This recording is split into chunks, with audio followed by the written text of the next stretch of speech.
Can't is not something that should be in anybody's vocabulary who is trying to achieve goals and move forward in life. Look at some past achievements that you've made, even small ones. Hey there, it's Annie B. Thanks for tuning in. And today we're going to talk about the 5 most common limiting beliefs that exist. And then we're going to look at how to overcome each one of these step by step individually. And there might be some overlap or a little redundancy going from one belief to another with the steps, but we're going to find some subtle nuances between the steps for each individual limiting belief. So let me just start by rattling off each limiting belief that I'm going to be tackling today with you. And these are the 5 most common. So if you have limiting beliefs, chances are you might have 1 or 2 or more of these. So the first one is, I'm not good enough. I'm not good enough means that you just overall don't think that you're good enough to do something. You don't have the skills, you don't have what it takes. The second limiting belief is very related. I'm not smart enough. And then there's a little ancillary limiting belief that kind of goes along with I'm not good enough and I'm not smart enough. I'm not ready. So I'm not ready kind of refers to maybe you need some additional training. You need to do a little bit more research. You need more experience doing what you're doing. So I'm not ready kind of goes along with I'm not good enough and I'm not smart enough. The third one, I don't have enough time. This is one of those limiting beliefs that we all can feel like this at times, because generally most of us who are trying to achieve our goals in life feel like there's not enough time to get all the tasks done that we want to get done in order to move forward. The fourth one, I'm not worthy. I'm not worthy is basically just feeling like anything that might be in your future that you want, you're actually not deserving of it. And so we're going to tackle that one pretty hard too as well today. And the last one, my favorite, I can't. Can't is not something that should be in anybody's vocabulary who is trying to achieve goals and move forward in life. So now let's move on to how we're going to attack these limiting beliefs. So once we've identified the limiting belief, first we have to challenge it with some evidence. So I'm not good enough. If you look hard enough into the things that you have achieved, things that you have been able to accomplish, you might be able to find some pretty solid evidence, which is going to be on the contrary to this idea of I'm not good enough. Look at some past achievements that you've made, even small ones, where you did feel like you were good enough. The work that you did was good enough. It could be shared with the world and the world would look at it like, wow, she's really good. Wow, he's really good at that. Wow, I should work with that person. Okay, so the first step is challenging that limiting belief with evidence that you are good enough. Then what we want to do is replace that limiting belief with a positive affirmation. I am good enough. I can do this. My work is good enough. My work is just as good as the other stuff out there that I'm competing with. Positive affirmations and statements that are going to be effective in replacing this limiting belief of I'm not good enough is the next step. After that, we want to practice some self-compassion. Looking at those achievements that we made in the past. Maybe they weren't perfect, but they were good. And so give yourself a little grace, give yourself a little self-compassion so that you can move forward in this area. This is not easy stuff. And sometimes you have to just look at what you've done and say, you know what? I am going to give myself some credit for that. And then step number 5 is take actions to demonstrate the positive affirmation. So take actions to do other things that are also going to be good, even if it's a different area where you have a task that you have to do, you know that you do it well. I am good enough. I am kicking some butt in this area. I want to be able to apply this butt kicking stuff that I've got going on to this other area. And so taking positive actions in other areas of your life where you are good enough will bleed over into the area where you don't feel like you're good enough. Okay, let's move on. I'm not smart enough. So I'm not smart enough. You want to obviously challenge that with some evidence from the past where you actually did something where your smarts came out nice and strong. So challenging it with past evidence, then what we want to do is find that positive affirmation to replace the limiting belief of I'm not smart enough. The positive affirmation would be I am super smart. I am really bright and creative. These kinds of positive affirmations are things that you want to start saying to yourself. Okay, and so the third step is that self-compassion. So give yourself a little grace, give yourself credit for the times when you were smart enough in those previous moments. And lastly, take actions to confirm these affirmations. I am smart enough. I'm really smart. I'm really creative. Take actions demonstrating that you are creative. Take actions demonstrating that you are original and that you have the smarts. All right. So that other little ancillary limiting belief, I'm not ready. Let's challenge that. So how can we look for evidence contrary to the belief I'm not ready? Think about all the things that you've done that are going to serve as evidence that you are ready. I'm sure you've done some preparation. Maybe you've taken a course, you've done some research, you've really thought about it a lot and how you're going to tackle it. Challenge it with evidence. Find evidence that you are ready. Number 2, create that positive affirmation to replace the I'm not ready belief. So, it could be as simple as, actually, you know what? I am ready. I am ready to do this. I have prepared. I have done the work. So, and then number 3 is that compassion piece. Have compassion with yourself. You can't be 100% ready for every little bit of the thing that you are about to embark on. In fact, there's been interviews with top military personnel who have to make, life and death decisions. They have to think about, okay, I need to make the best decision here. I'm not really ready to make this decision, but based on the information that I have to just go with what feels right, with what I know is going to work based on what's worked in the past. They have to make decisions on a daily basis sometimes. So the idea of feeling like you're not ready, well, honestly, you will never be 100% ready because you are never going to be able to predict all of the possible things that could go wrong. And so you have to just decide, okay, I'm about as ready as I know I'm going to be. If I put any more time into being ready, it's actually not going to make me much more ready at all. I'm actually guilty of this myself, trying to look for additional YouTube videos on the stuff that I'm learning. And I just have to sometimes just say to myself, you know what? I can keep trying to learn about this, but I just have to start doing it. So sometimes you just have to start and then know that it's an iterative process. You can change your path as you move forward based on what is happening as you move forward. And so self-compassion, I am, going to give myself a little grace and trust that I am ready enough. And then the next step, taking actions to remind yourself that you are ready, making that list of all the things that you've done to prove to yourself that you're ready. And then if there's anything on that list that is still like a loose thread that needs to be tied up, make sure that you complete those little things. All right, so now we're moving on to I don't have enough time. Oh boy, this is a big one. We are all feeling like we will never have enough time because everybody only has the same amount of time, 24 hours a day. You have to get your sleep.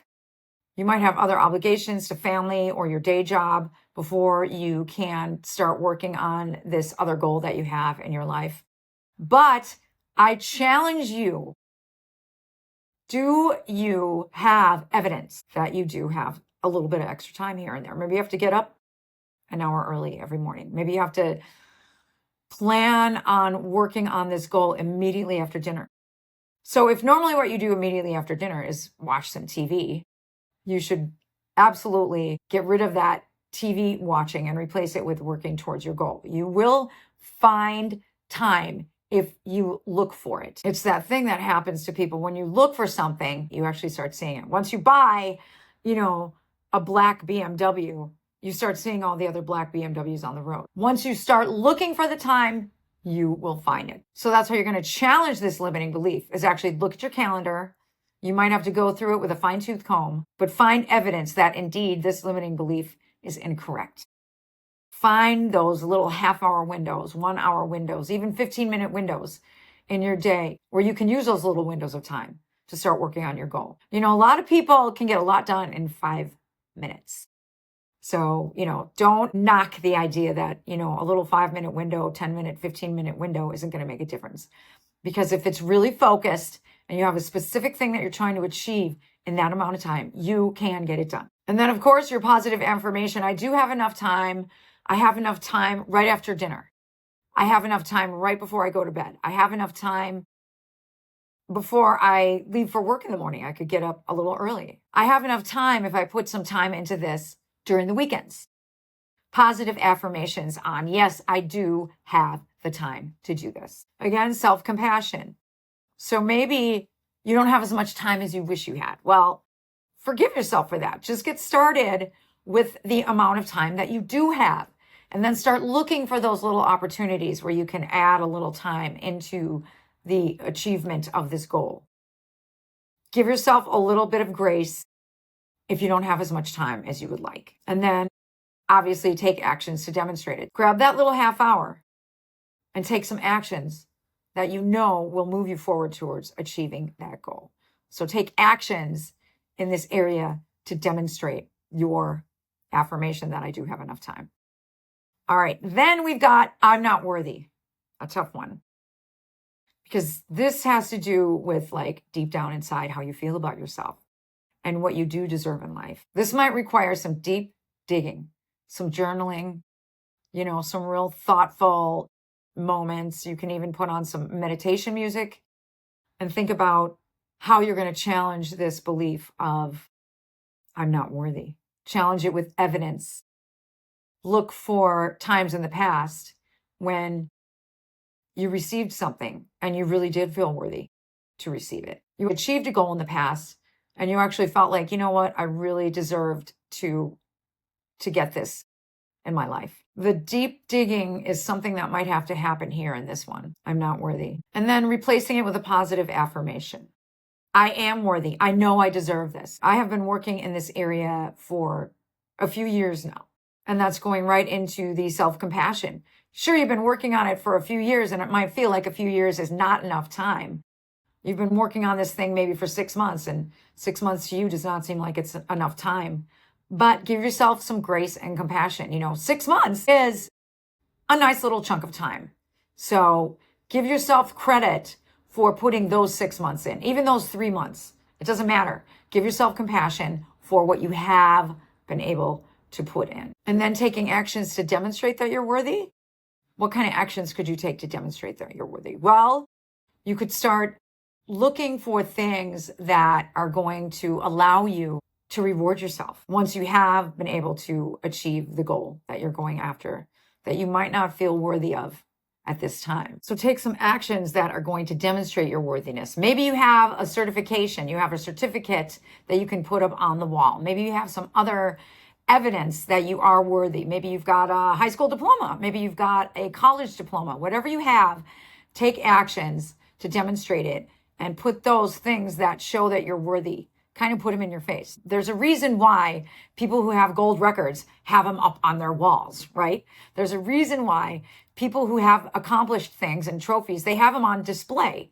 People who have won their bowling leagues, they got those trophies where they can see them, so that they can look at those trophies and say, hey, you know what?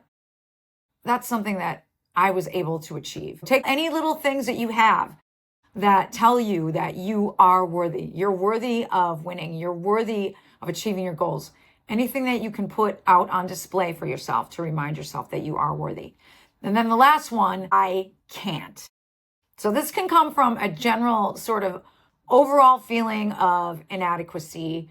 Also might require some deep digging, some journaling. This I can't thing is such a blanket statement. These two words are often the first two words of sentences that you keep telling yourself over and over and over. And I get this too when I'm coaching. People will say, I can't do that. And I look at them and say, what? Can't? No, that's not allowed in this space. You can get better at doing it so that you'll be able to do it well. You can learn how to do it. So those are some positive affirmations that you could put out there. Yes, you can. Yes, you can learn how to do it. That's how I get rid of this limiting belief. And challenging that limiting belief with evidence. Sometimes I can just means, I'm capable. I'm capable of doing cool things. So think of other things that you can do. Think of other things that you're capable of. Challenge this I can't with evidence that you can do really cool things. Think about things that you can do that are related to this new goal that might seem like a pretty tough goal. Think about those things that you can do, that you are able to do, that are in sort of the same family as this new goal that you're trying to reach. And then we've got those positive affirmations. I can learn how to do this. I am getting better at this. I can figure this out. You can psych yourself out, like I've talked about in the past, where you psych yourself out and you go, I can do this. I know I can do this. And that can work too. If you're not quite ready to do that, if you can't do the replacement positive affirmation where you're psyching yourself out, and that kind of feels like you're lying to yourself, well, then you use the kind of positive affirmation that is the learning kind. I'm learning how to do this. I'm getting better at this. I know I'm going to be able to do this really well in the future. Those are the kinds of positive affirmations that you can say to yourself. And then, of course, practicing self-compassion. You have to remember this is a new thing. If you feel like you can't do it at the level that you want to be able to do it at, give yourself a little bit of grace. Of course, you can't do it at the level that you want to do it at. You just started doing it. You're not an expert yet. Give yourself a little bit of time. And then lastly, take actions to demonstrate that you can do it. Take actions that you can learn how to do it. Start taking small little baby steps towards, I can, I'm learning, I got this. I know I'm going to be able to do this really well. Doing even small things that are moving you forward in that area. Sometimes you just have to just appreciate the little baby steps and take those baby steps. But pretty soon after you've been taking them, they kind of compound on top of each other. And when you started here and you take all these little baby steps, before you know it, you're way up here. And so 5 limiting beliefs. Chances are you might have 1 or 2 of them or more. I know I sure did. And I still they creep in for me sometimes still. And so I have to just catch it right away. I have to identify that I have that limiting belief. I have to find evidence that the belief is incorrect. I have to create a positive statement and a positive affirmation that is going to allow me to get rid of that limiting belief. In order to get rid of it, you have to replace it with something positive, a positive affirmation and a positive statement. And then you also have to give yourself a little grace, give yourself some compassion, and start taking actions. Those are the 4 steps to get rid of those 5 big limiting beliefs. I hope you enjoyed this video. Please like, subscribe, and share, and I will see you next time.